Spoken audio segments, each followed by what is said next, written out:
"You don't deserve this," Jack said, pointing at Dad's company binder. The room quieted until the HVAC coughed like it swallowed guilt. Luke hid a grin behind paperwork, eyes bright with easy cruelty. Mom stared at the carpet, studying grief like homework she feared. I said nothing, because rage escapes slower than breath underwater. The attorney cleared his throat and read clauses like weather updates. Dad left majority control to the son best suited for leadership. Jack nodded, already reaching for the keys to the company truck. Luke whispered, "Finally some order," as if decency required redistribution on command. I stared at my hands and promised myself I'd never beg. Columbus sunlight made the conference table glow like a sterile altar. The Merrick name looked shiny on letterhead, dull in my chest. Jack's watch ticked like a metronome, practicing how power sounds. Luke kept tapping his pen, a drumline for my humiliation. Mom folded tissues into squares, building a little house for tears. The attorney described transition plans, insurance,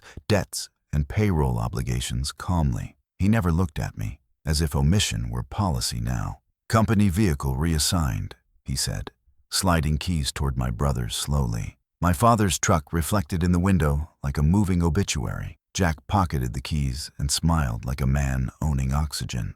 I'd worked that truck through winters that forgot how mercy behaves. Floor mats still smelled like coffee and solvent, my second skin. I knew every squeak and the engine's morning throat-clearing ritual. Jack only knew how the hood looked under showroom lighting. He called my night rounds janitor laps, like pride demanded spotless boots. But Dad taught me bearings, belts, boilers, and building managers' birthdays. He said facilities work keeps towns breathing without applause or headlines. Luke rolled his eyes whenever Dad praised patience over advertising slogan. Now patience sat beside me, hands empty, back straight anyway. The attorney asked for signatures and a smile I didn't have. "Best for the company," Jack said, sliding contracts like coasters under drinks. "Stability matters," Luke added, pretending data supported disrespect without consequences. Mom whispered, "Let's keep peace," fragile as porcelain pretending to be armor. I signed where lines told me, swallowing the taste of metal. Paper makes betrayal tidy so nobody slips in the runoff.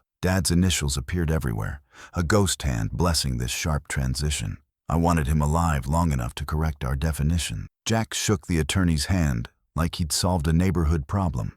Luke pocketed the spare fob, tossing it once, catching it twice. I gathered my notebook and folded my dignity into careful quarters. Outside, high street traffic sounded like ordinary life, refusing to notice. The sky looked too blue for a day this heavy. Honestly, Jack followed me out, footsteps loud, voice ready for victory. "Nothing personal," he said, like insults come with warranties and bows. "You're a good worker, Evan, just not leadership material today." I watched a bus kneel, doors opening like a concession stand.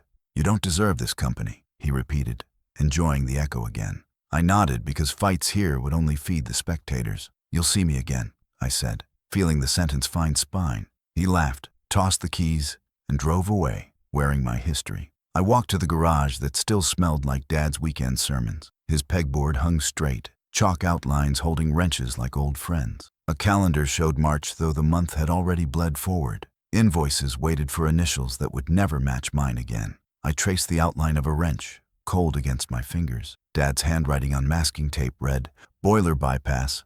Call Gabe first." Gabe Torres ran night crews that kept buildings honest under pressure. He'd once told me excellence is quiet until somebody needs it.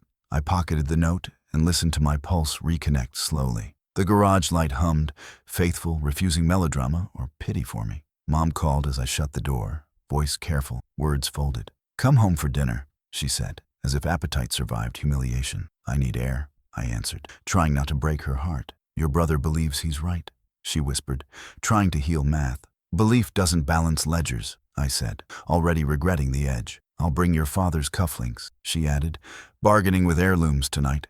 "Keep them," I said. "They'll fit better beside your memories." Silence carried across miles of neighborhood lawns and unwatered geraniums. "I love you," she said, voice shaking like a porch in storms. "I know," I answered, holding the phone like a fragile compass. Dusk seeped into alleys, and the city turned on its lamps. I walked past storefronts that once hired us to fix leaks. Managers waved without realizing the paycheck now wore another signature. Being invisible isn't always an insult. Sometimes it's a workshop. I ducked into a diner that forgave grease on knuckles easily. The waitress poured coffee like absolution and left me alone. Gabe texted, "Heard the reading. Don't drown in narrative tonight." "Trying," I replied, "but the current feels stubborn and personal." "Pick one direction and walk," he wrote. "We'll add miles tomorrow." I paid cash and left a tip that overperformed my wallet. Night settled, a quilt stitched from windows and Midwestern stubbornness. I circled the logistics park where Dad taught me winter triage. Loading docks breathed diesel, while forklifts argued with gravity politely. A guard nodded, then recognized me and raised the gate anyway. "New badge soon," he said, sympathetic but allergic to rebellion. "Working on it," I answered, meaning something larger than plastic. I stepped into the near silent warehouse and counted my steps. The echo returned, measured, like a metronome relearning our tempo. "Leadership material," I whispered, letting sarcasm drain without residue. The building exhaled, and I inhaled permission to start again. On the walk back, I rehearsed a sentence that didn't tremble. It needed bones, bravado, and a future that could carry. I pictured calendars penciled with roots, not arguments on speakerphones. I pictured invoices that matched promises and paid people promptly. Dad said, "A building is a body. Keep it breathing." Jack inherited a truck. I still inherited the lungs and hands. Stoplights blinked yellow, inviting careful men to claim the intersection. "Watch me," I said softly, to nobody and everybody at once. My breath fogged in streetlight, a signature I'd finally own. I turned toward the river and felt the city nod back. By the bridge, wind tasted like rain and machine oil together. I stood where Dad once taught me not work with rope. He'd looped, cinched, and laughed when I pretended not listening. "Pressure reveals, son," he said, "but humility repairs afterward." Jack learned pressure, I learned repair, and tonight needed both. I pulled out my notebook and wrote 5 short sentences deliberately. "Find buildings other vendors forgot. Start nights. Price fair. Call Gabe." The page looked small, but small plans scale when kept religiously. Tires hissed on wet asphalt like snakes that avoided confrontation. I tucked the notebook close, warmed by a purpose choosing me. Back home, if a one-room apartment can answer that name, I packed. Work pants, knee pads, gloves, flashlight, spare fuses, one stubborn heart. I laid them on the table like calm troops awaiting orders. In the mirror, I looked less righteous and more ready. Grief still sat beside me, sullen, but it didn't drive. I practiced saying, "Merrick Maintenance," until the name stopped stuttering. My father's photo leaned against a coffee can holding screws. "Watch kindly," I whispered, "but don't rescue me from work." Outside, sirens faded, and the neighborhood dogs negotiated a truce. I turned off the light and left the room breathing determination. At dawn, I returned to the office for one last look. Jack's truck wasn't there. He'd claimed sunrise like a trophy. Luke's sports coupe angled across 2 spots, predictably loud and fragile. I slipped into the garage and grabbed the broom without ceremony. Swept the floor because order helps grief behave like manners. Gabe walked in, boots wet, eyes seeing further than politeness. "Pick one habit," he said, echoing his texts from yesterday. I nodded, then started listing every building within walking distance carefully. He clapped my shoulder, a short blessing without glitter or speeches. "Good," he said. "Now earn what he claims you don't deserve." When I stepped outside, morning pressed its palm against the skyline. Delivery trucks yawned, baristas lifted doors, nurses traded nights for sunrise. The city didn't know about my demotion or my vow. That ignorance felt generous, like anonymity granting a clean permit. I rolled my shoulders, adjusted my grip, and set my stride. Some inherit titles, some inherit the stamina to outlast them. I belonged to the second category, built of patient revolutions. Behind me, the office windows mirrored a man without props. Ahead, 1,000 doors, hinges squeaking for honest hands again. I started walking, and the day began believing me back. The warehouse floor hummed under flickering lights, a place where hope clocked in, late and left early. I pulled pallets through concrete aisles, sweat turning my shirt into sandpaper.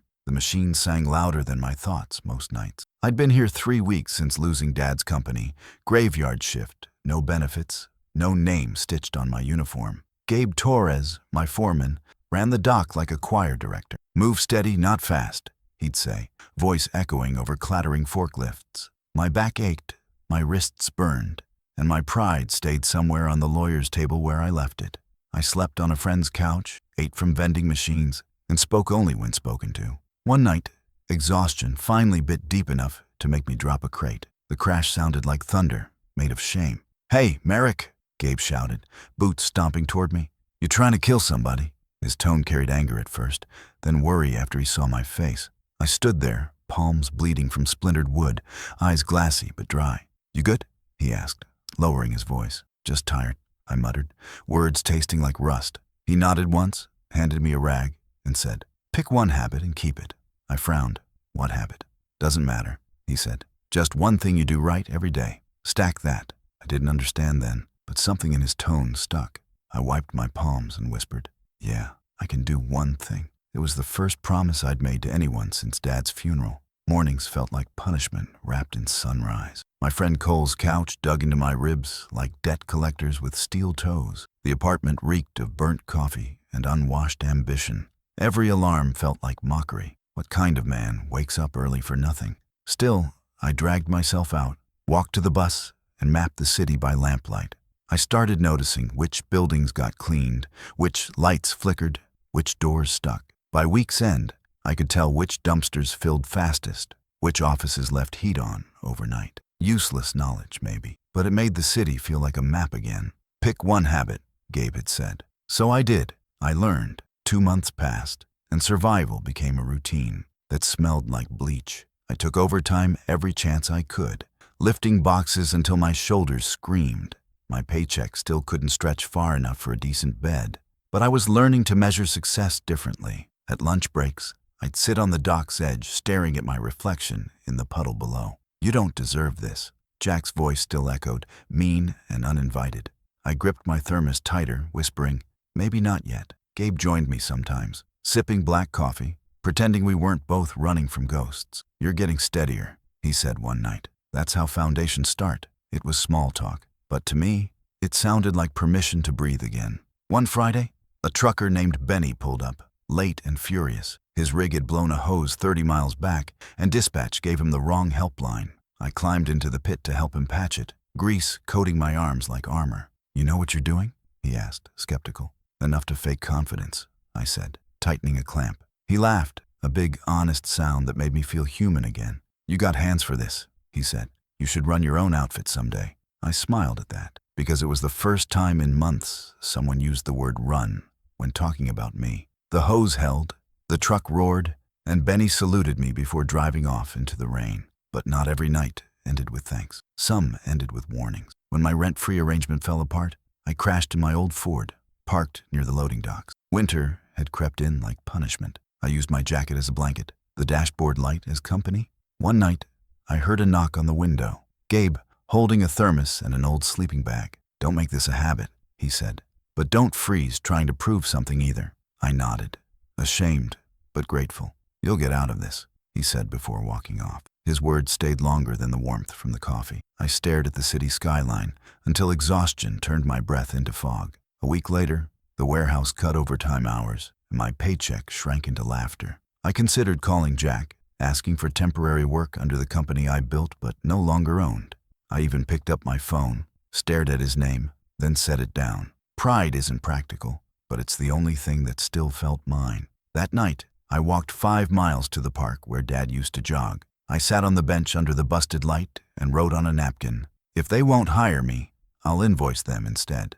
The napkin tore as I folded it, but the idea stayed whole. I walked home lighter, not because things improved, but because I'd found direction again. I spent the next week studying signs posted on job boards and bulletin walls. Cleaning subcontractor needed. Emergency maintenance overnight. Low pay, high turnover. I saw opportunity where others saw exhaustion. Gabe noticed the change before I said anything. "You're up to something," he said, smirking. "Trying not to be here forever," I replied. "Good," he said, sipping his coffee. "Just don't chase revenge. Build something that doesn't rot when they remember you." His words hit deeper than he probably meant them to. That night, I drew up a name on a scrap of paper, Merrick Maintenance Co., and underlined it twice. February rolled in bitter and gray. My Ford stalled twice that week, and I pushed it through sleet with shaking arms. The mirror cracked when I slammed the door, but I left it that way. Honesty looked better broken. I sold my only decent jacket for parts money and fixed the radiator myself. Every cut on my hands felt like a down payment on my future. I worked nights, studied contracts by day, and sent cold emails to small landlords across Columbus. Most never replied, but 2 did. "Can you handle minor plumbing?" One wrote. "Can you be here Tuesday?" The other said. I said yes to both before I even figured out how. By the end of that week, my exhaustion had purpose again. I'd earned enough to buy business cards from the print shop downtown, cheap cardstock, smudged corners, but mine. When I handed one to Gabe, he turned it over like a relic. "You serious about this?" he asked. "Serious enough to fail trying," I said. He grinned, shaking his head. "Then don't fail, lazy." I laughed for the first time in months. The next night, I sat in my truck under a flickering streetlight, cards spread on the passenger seat. My name wasn't under someone else's signature anymore. It was the only one there. The first job came from a guy named Denton, who managed a strip mall on the east side. "Just clean the back hallways, replace a few lights," he said over the phone. "If you show up, you're already better than the last guy." I laughed, though it came out shaky. I bought bulbs with borrowed cash and borrowed confidence. My truck wheezed the whole drive like it shared my anxiety. The hallway smelled like mildew and lost tenants, but I started anyway. 1 light worked, 2 didn't, and the third shocked me just enough to make me curse life in general. Still, I finished by sunrise, left an invoice written on notebook paper, and drove home smiling. 2 days later, a check for $80 showed up in the mail. It felt heavier than the company truck keys I'd lost months ago. I reinvested every dime. Cleaning supplies, a mop bucket that didn't squeak, a bucket of paint that claimed miracles. I scrubbed floors, fixed leaky faucets, patched drywall like it owed me rent. Rosa from the hardware store started saving clearance items for me. Gabe helped me print real invoices. When I told him the name, Merrick Maintenance, he grinned. "So, you're keeping the family name," he said. "Yeah," I answered. "But this time, it earns its reputation." The next week, I stapled flyers to every phone pole between High Street and Main. I didn't have clients, just determination written in bold. A janitor in an office park called after seeing one at a bus stop. "You any good?" he asked. "I show up," I said.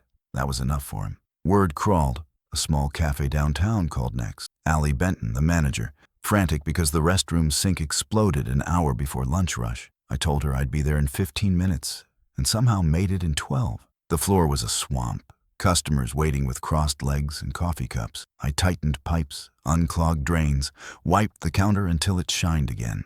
"You saved my day," Allie said, shaking my hand. "Send me your info. I'll tell the owners." Her review on a local Facebook group changed everything. "Reliable, kind, doesn't overcharge," she wrote. The next week, a pediatric clinic called. "You handled Allie's cafe. We're desperate." I bought gloves, packed my toolbox, and drove like a man who'd found his road again. Jack drove by that same week while I was hauling trash from behind the cafe. He leaned out his company truck window, the one I used to drive. "Didn't know you went blue collar," he said, smirking. "Guess suits were too complicated." I looked up from the dumpster, wiped sweat, and smiled. "You'd be surprised how many people need things fixed," I said. He laughed and said, "Yeah, and none of them own companies." Then he sped off, spraying gravel on my boots. I let the anger sit just long enough to remind me why I worked. Every insult became a deposit into something better. Revenge wasn't the goal anymore. It was just the quiet soundtrack to progress. Mornings became a blur of phone calls and small emergencies. Dead outlets, busted thermostats, overflowing toilets, flickering fluorescents. Each job felt small until I saw how relieved people looked when things worked again. I started keeping a checklist. Leave it cleaner than you found it. It wasn't about mop water or polish. It was about dignity. People noticed. A law office asked for regular service after hours, then a gym, then a clinic. "You're like a ghost with a wrench," one client joked. I didn't correct him. Ghosts haunt the living. I was haunting my past. I traded handshakes in glass offices for calloused palms that earned gratitude. Funny how hard work looks louder when it's quiet. One night after closing a clinic job, Gabe met me in the parking lot. "You're running yourself ragged," he said. "Sleep is optional right now," I joked. He handed me a gas card, shaking his head. "Business expenses," he said. "I'm not your employee," I reminded him. "Your family," he answered, then drove off before I could protest. His faith scared me. It meant I had no excuse left. That night, I built a spreadsheet with names, invoices, and notes. It looked amateurish, but every cell meant progress. I titled it Phase 1. It wasn't fancy, but it was mine. By month's end, I'd saved enough to buy a used cargo van from an auction. White, dented, loud, and absolutely perfect. I scrubbed the logo of the last owner off and painted new letters by hand. Merrick Maintenance Co. The paint ran in streaks, but I didn't care. A few drivers honked and waved on the highway like they recognized the effort. I smiled every mile. My first big job came the following week. A small medical office with 4 floors and an impossible deadline. I worked 72 hours straight, sleeping in the van between tasks. When I handed them the keys, the office manager hugged me. "You saved us," she said. "You really care about your work." "No," I said. "I care about my name." The following Friday, Luke posted a photo online of his new office chair, captioned, "Earned comfort tastes sweeter." My phone buzzed with a notification, a reminder that envy always travels faster than grace. I smiled, turned the phone over, and went back to tightening a faucet. Comfort never built character. Discomfort did. Every time I wiped sweat from my forehead, I thought of that chair and how different our definitions of earned were. Rosa started handling my scheduling part-time, organizing clients with a precision that scared me. "You're growing," she said one night, smiling. "Not fast," I replied. "Fast doesn't last." By summer, I had regular accounts and a new helper, Trey Wallace, 19, fresh out of high school, hungry for anything that paid. He reminded me of myself, restless and stubborn. "Don't skip corners," I told him on his first day. "Corners hold everything together." He nodded wide-eyed, like he'd just been handed a map to adulthood. Gabe stopped by sometimes, inspecting work without announcing himself. "You've built something real,"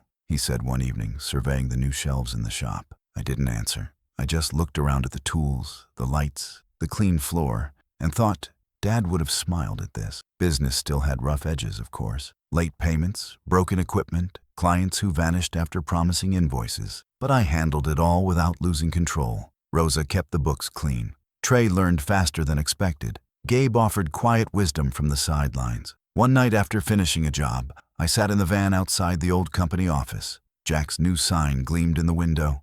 Merrick Industrial Solutions. My father's name, polished and repackaged. I didn't feel anger this time, just distance. "You don't deserve this," he'd said. Maybe he was right then. But now, under streetlights and hard-earned silence, I finally did. Spring came in wet and stubborn, but my business didn't care about seasons anymore. The van rattled awake every morning before sunrise, and I followed caffeine and instinct across the city. Rosa sat in the passenger seat now, laptop balanced on her knees, scheduling jobs, faster than I could finish them. "You're booked out 2 weeks, she said one morning, scrolling through her screen. "That's a good problem," I smiled, steering through puddles. "Feels like one," I said. Jamal, no, Trey now, rode in the back, half asleep, clutching a bag of tools like a teddy bear. We were a strange family stitched together by sweat, late nights, and faith that tomorrow wouldn't undo us. The shop smelled like sawdust, coffee, and survival. And for the first time, I started to think, maybe I was becoming someone worth rooting for. We built habits into rituals because order kept chaos from sneaking in. Mondays were supply runs, Tuesdays were floor jobs, Fridays belonged to maintenance rounds at the hospital. I kept handwritten logs because software cost money and honesty didn't.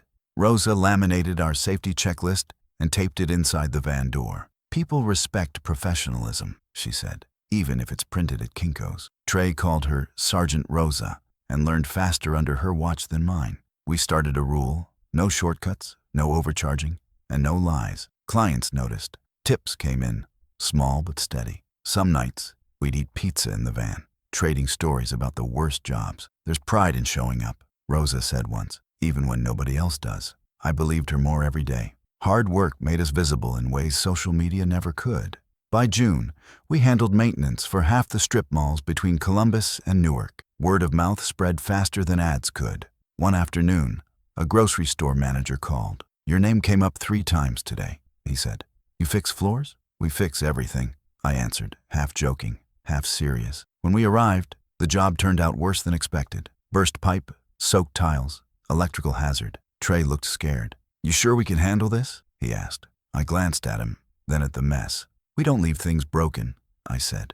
It took 12 hours, 3 hardware runs, and 1 prayer. But when we finished, the manager clapped me on the back and said, "You're not just fixing leaks, you're keeping this place alive." I wrote that line in my notebook that night. By midsummer, exhaustion became my new normal. I missed birthdays, lost track of weekends, and wore stress like a second skin. But beneath the fatigue lived gratitude. Every time I caught my reflection in a storefront window, I saw the man I'd been fighting to become.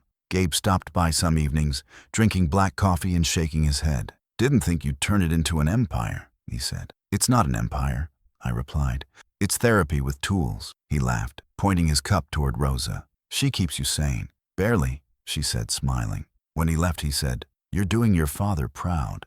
I didn't answer. Pride was something I was still learning how to handle gently. Growth meant mistakes, too. Bigger jobs, bigger risks. We overpromised once and missed a school renovation deadline by 2 days. The principal screamed until her voice cracked. I stood there, listening, taking every word. When she finished, I said, "You're right. We failed that timeline. Give me 48 hours and I'll fix it." She didn't believe me, but I stayed anyway. We worked through 2 nights, slept in the truck, and finished before her staff arrived Monday morning. She didn't apologize, but she renewed our contract for the year. Rosa said, "That's respect, not forgiveness. Respect lasts longer." I wrote that down too. Maybe the lessons were the real paycheck. By August, I could afford better equipment. A scrubber that didn't sound like thunder, uniforms with our logo, and new tires for the van.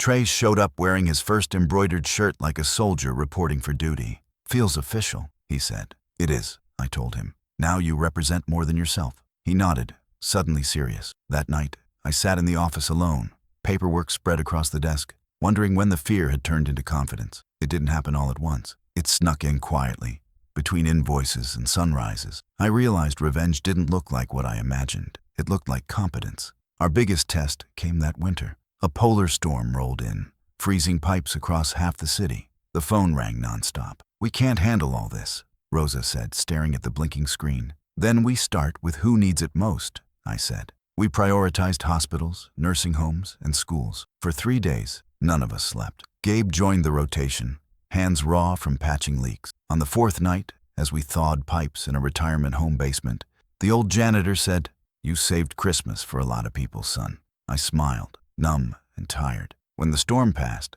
we'd handled 47 calls without losing a single contract. Rosa wrote 47-0 on the whiteboard in red marker. "That's your scoreboard," she said. In spring, I rented a second bay across town. Rosa argued it was too soon. Gabe said it was time. "You're not small anymore," he said. "Stop acting like it." I bought a proper sign. Blue background, white letters, Merrick Maintenance Co. built on reliability. When it went up, I stood across the street for an hour just staring. Passers-by probably thought I was crazy. But standing there, I could almost hear Dad's voice again. "Keep things running, Evan. People depend on you." And they did. Not for charity. For consistency. For showing up.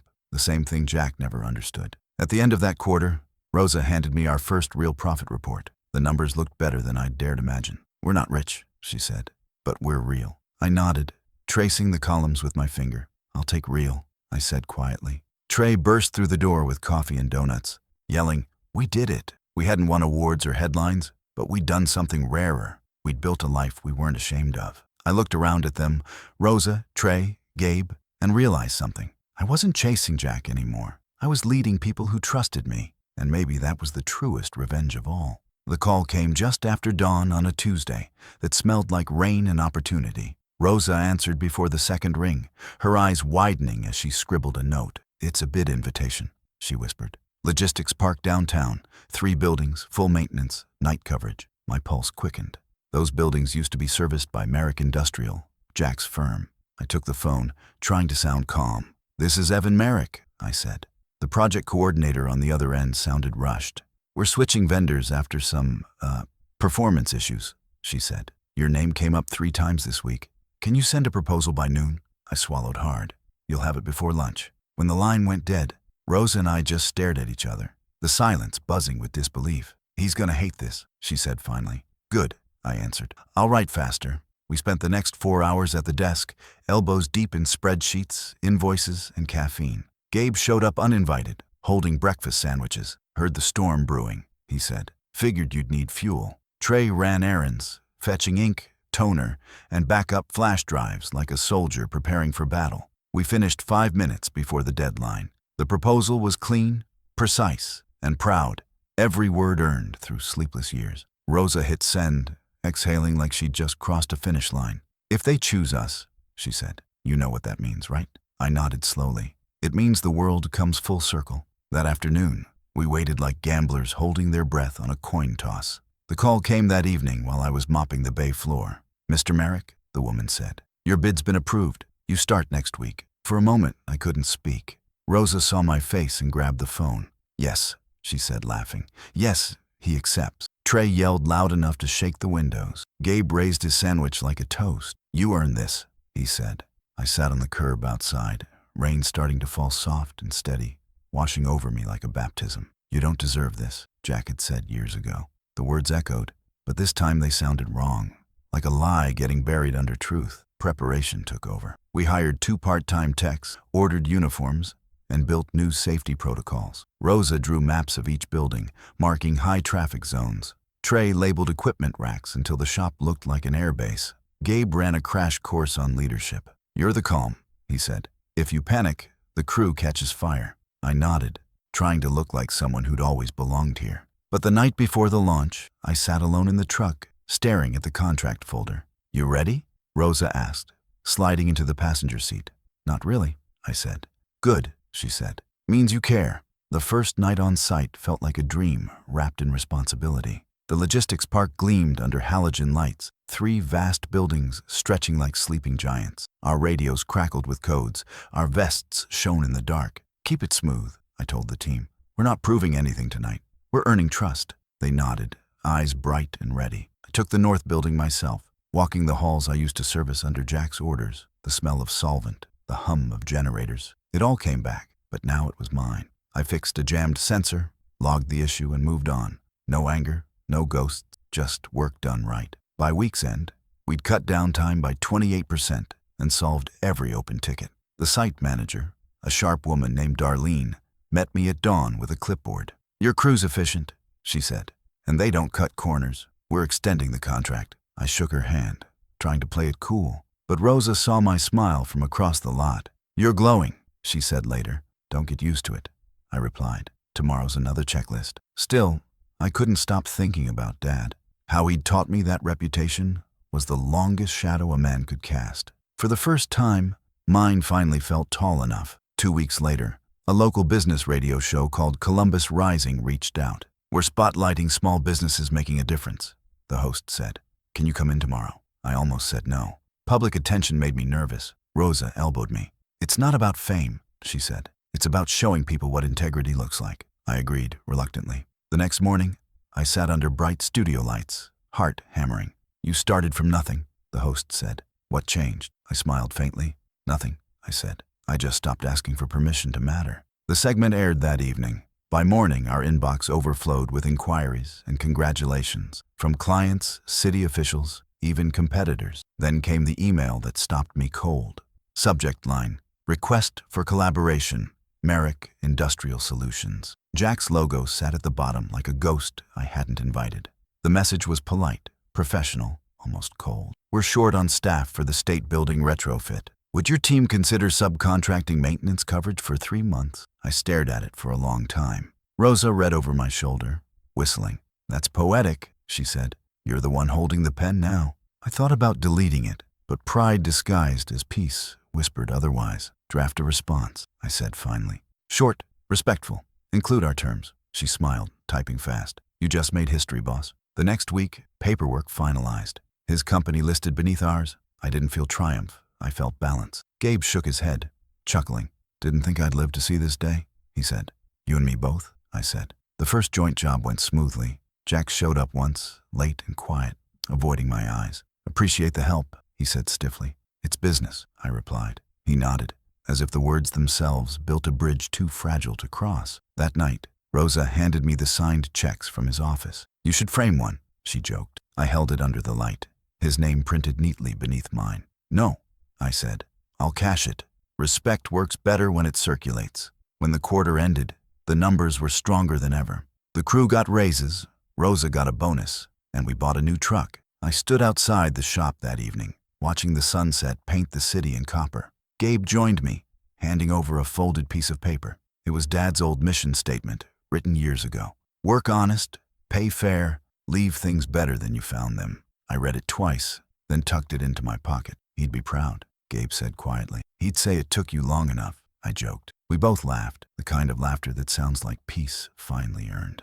A week later, the county sent an invitation. Facilities Vendor Recognition Gala. Rosa smiled when she read the details. Black tie, fancy food, and guess who else is on the list, she said. I sighed, already knowing. Jack, she confirmed. I nodded, heart steady this time. Good, I said. Let him see what work looks like when it's done with love. That night, I stood in the bay long after everyone left, listening to the hum of the machines. They sounded like applause you didn't need to earn twice. The gala lights shimmered across the city skyline, like they'd been waiting for this night. I stood outside the Franklin Center in a rented suit, adjusting a tie that refused to cooperate. Inside, laughter floated through glass doors, expensive and familiar. Rosa smirked beside me, holding 2 invitations. You clean up okay? She said. You too, I replied, though my stomach felt like a tightened wrench. Trey jogged up, slightly out of breath, clutching a camera. This is history, man, he said, snapping a photo. I nodded, forcing a grin. Just remember to get my good side. But my mind wasn't on pictures. It was on the guest list. Jack Merrick, CEO, Merrick Industrial Solutions. Luke Merrick, Director of Development. My brothers. Tonight, the city that once forgot my name would say it out loud again.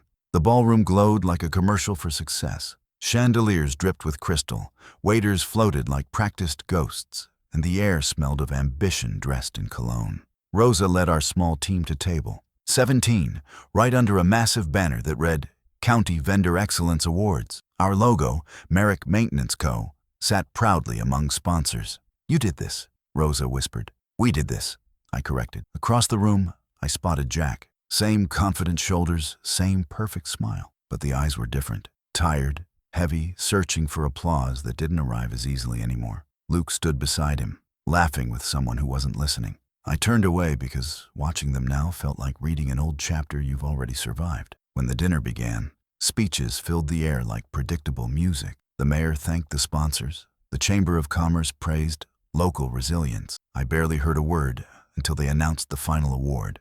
Outstanding Vendor Partnership of the Year, Merrick Maintenance Co. My table froze. Trey dropped his fork. Rosa clapped once, hard, then covered her mouth. Go, she said. My legs felt made of borrowed courage as I walked toward the stage. The spotlight was warm, almost forgiving. The announcer smiled as he handed me the plaque.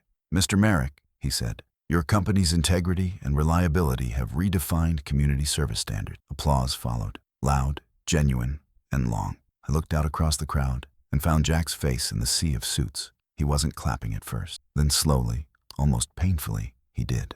After the ceremony, people swarmed like bees around Sugar. Handshakes, congratulations, business cards, questions. I smiled, answered, and tried not to drown in the irony. Rosa shielded me with her usual efficiency, ushering reporters toward Trey. He loves talking, she said, smirking. When the room began to thin, I felt a familiar presence behind me. Didn't expect to see you here, Jack said, voice quieter than I remembered. I turned, meeting eyes that looked older, smaller. Guess the county had other plans, I said. Luke appeared a second later, nervous grin plastered on his face. Congratulations, man, he said. You really built something. I did, I said, not out of pride, just truth. Jack looked at the plaque in my hand, then at the logo embroidered on my suit. Dad would have loved this, he said. He would have expected it, I replied. We stood there for a long moment, silence pulling memory into the air. You made it impossible to ignore you, Jack said finally. That was never the goal, I answered. Then what was? He asked. To keep things running, I said. Same as Dad taught us. Luke rubbed his neck, uneasy. I didn't know how deep it cut back then, he said. We were stupid. You were selfish, I corrected, though my tone wasn't cruel, and I was too proud to walk away clean.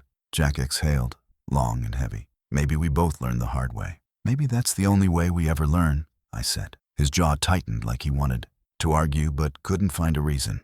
Rosa walked over with 2 glasses of water, eyeing the tension like a referee. You boys playing nice? She asked. Trying, I said. Jack smiled faintly. You've got good people, he said. Better than I deserve. We all get what we earn, I said, sipping the water. He nodded, looking down. I've been meaning to call, he started, then stopped. About the contract renewals? I asked. About everything, he said quietly. I waited, letting him fill the silence. I thought taking the company meant winning, he said, but all I did was lose what mattered. Luke looked away, blinking fast. We talked about you last week, he said. Mom saw your radio interview. She cried. My throat tightened. The kind of ache that memory brings without warning. She still sets a place for you at dinner, Jack added softly. Later, when the ballroom emptied, I found myself outside under the parking lot lights. The air was cool, the kind that carries clarity. Jack joined me, coat draped over his arm. Funny, he said. Standing here reminds me of Dad's shop. I nodded. He'd have hated this fancy nonsense, I said. Jack laughed, the sound fragile but real. Yeah, he said. He'd be proud, though, of you. I turned toward him. He'd be proud of both of us for finally growing up. He looked down, shuffling his feet. You don't have to pretend, he said. You earned peace. I earned regret. They're both heavy, I said. One just builds muscle. He smiled faintly, eyes wet. You really forgive me? I paused, letting the night hold the question. I'm still deciding, I said quietly. Luke walked out a few minutes later. Car keys jangling. Mom's waiting, he said. You coming? Jack looked at me, uncertain. I shook my head.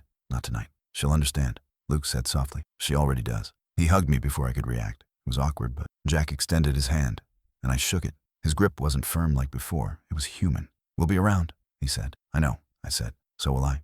As they drove away, I stood under the lights, the plaque heavy in my hand, not from weight, but from what it represented.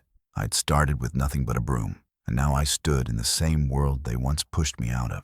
Only this time, I didn't need their approval to belong. Back inside, Rosa and Trey were packing up our things. You good? She asked. Better than I've been in years, I said. She smiled, handing me my coat. Then let's go home, boss. As we walked toward the doors, I looked back once more. The banner above the stage fluttered slightly from the air vents. Integrity builds tomorrow. Maybe Dad wrote that line from somewhere unseen. I smiled at the thought. Success wasn't noise. It was quiet. It was this moment, walking out of a room where my name no longer had to compete to be respected. The storm rolled through a week later like the sky had unfinished business. Wind howled against the shop doors, and the radio crackled warnings every hour. Rosa monitored weather updates while Trey stacked sandbags near the entrance. Flood watch till morning, she said. Low-lying areas are toast. I nodded, checking the trucks. We'll head out if anyone calls. Gabe looked up from his toolbox, brow furrowed. You know they will, he said. The first call came 30 minutes later. The voice on the line trembled. This is Brent from Merrick Industrial, it said. We've got water pouring into the warehouse. Jack's crew's trapped. The name landed heavy. For a moment, I just stared at the phone, unsure whether to laugh or curse fate. Rosa met my eyes. You going? She asked. I took a deep breath. Yeah, I said. We don't leave people stranded. The highway glistened under flashing hazard lights, the rain turning everything into mirrors. Gabe drove while Trey and I loaded pumps and cables in the back. You sure about this? Trey asked. You don't owe them a thing. Doesn't matter, I said. Dad would have gone. The closer we got, the more chaos bloomed.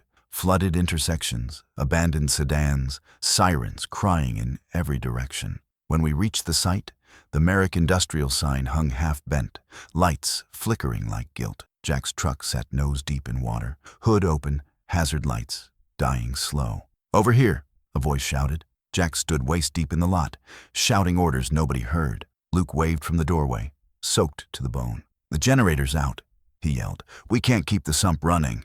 We got it, I said, splashing forward. Jack froze when he heard my voice. I waded in without ceremony, motioning for Trey to start the pump setup. Rosa, kill power to the main grid, I shouted over the wind. Gabe threw ropes toward a fallen pallet rack, while Luke helped pull equipment higher. Jack stumbled toward me, face pale under the parking lights. You shouldn't be here, he said, voice breaking. I couldn't let you drown, I replied, tightening the hose connection. You think this fixes anything? He asked. It's not about fixing, I said. It's about not repeating mistakes. He looked at me like a man seeing a ghost he'd created. The pumps roared alive, sending muddy water back toward the drainage ditch. For the first time since that awful day in the lawyer's office, I saw fear in his eyes, not of failure, but of the mirror I'd become. Hours passed, and exhaustion replaced adrenaline. The rain slowed to a steady hiss, and the flood finally began to recede. Luke sat on the curb, head in his hands, shaking from cold and shame.